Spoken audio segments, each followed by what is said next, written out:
What is up, dudes and lady dudes? Welcome back to Just Nuts, guys. Today, we've got a brand new card revealed for Rise of the Duelist. We've been getting a lot of stuff revealed for Rise of the Duelist over the last couple days. We got the new Drogma archetype. We got a couple generic cards. The new like machine bee that overlays on top of any rank 4. That's pretty cool.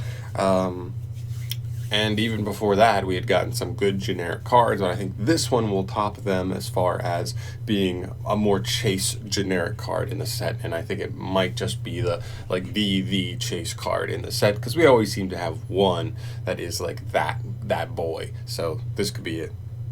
So today we are looking at 3 tactical talents. A normal spell card that you can only activate one with its name per turn.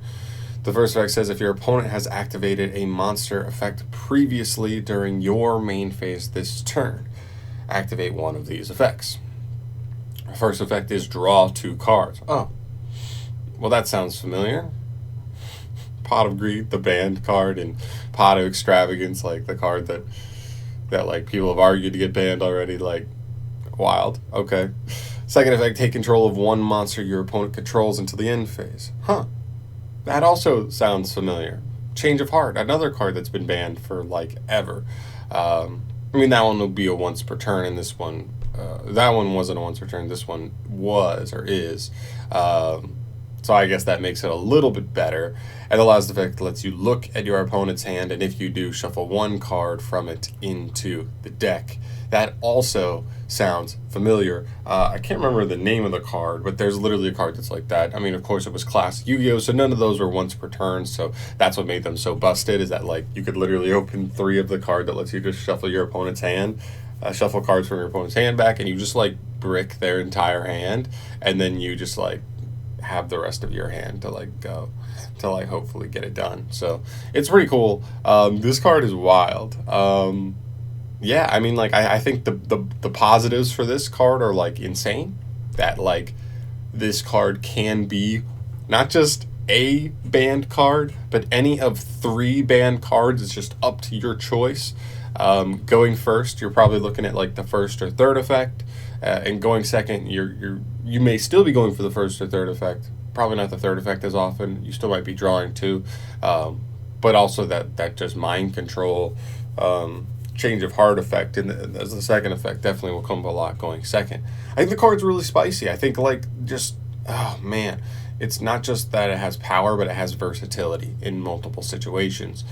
And then obviously the downside. The main downside of this card, though, is, yeah, it's stipulation. We see this a lot in Yu-Gi-Oh! That Konami has been going down certain routes with certain cards where they're like, we can make this card crazy powerful, but you lose consistency with a card like this because your opponent has to activate a monster effect during your main phase. So depending on what your opponent's playing, depending on their kind of options, what if your opponent just isn't playing hand traps and you activate a Pot of Extravagance to start your turn, and they're just like, I don't play hand traps, so I'm not going to ash you. But if they had ashed you, you then just activate this card and draw 2 to immediately make up for it and punish your opponent. So I think it's good because I think a lot of meta decks are trying to activate monster effects, but also that means this card is dead until they do. So even if they do activate a monster effect, you don't even have the versatility of like deciding when you want to activate this. This card is completely turned off until they do.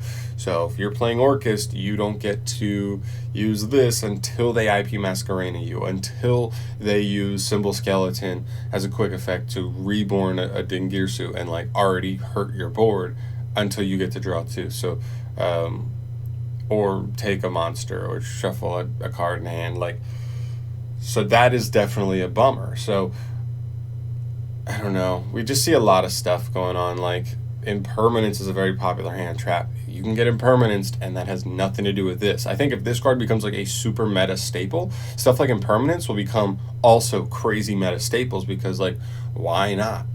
It's Impermanence. Like, they're just going to, they get to stop you, and this card still remains dead in your hand. So I think this is an interesting card. I think there are definitely going to be people trying to main this, but we also might just see this side it as well, because some people may not want to risk it, may not want to risk game 1 drawing this card and then realize that they're playing against a deck that's like I don't know. I mean, like I say that, but like even Altergeist and Subtears, those are not even combo decks, but Altergeist or Subtears play a lot of hand traps, but also end on Fiendish, so they're trying to Fiendish you on your turn, and Altergeist are trying to Sulquicious bounce you on your turn. So there is a lot of application for this. I just don't like that it's completely off until your opponent pretty much allows you to turn it on. But I still think when it is turned on, it's well worth the risk.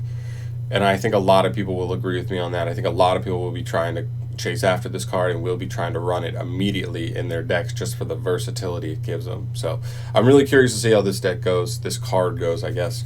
Let me know your guys' thoughts on this. I really think that this card is probably going to be like one of the chase cards in the set. I'd be very surprised if this was not a secret rare, because you don't just print 3 effects that are all banned on a card and it not be like one of the chase cards in the set. It's just not how it works. But yeah, let me know your guys' thoughts down below. Let me know what you think about this card. I think it's so strong. I think you guys will probably agree, but I'm still curious to hear your guys' thoughts. Let me know if you think I miss any applications, any weaknesses, strengths that otherwise like matter.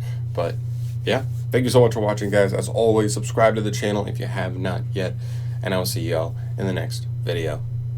Peace.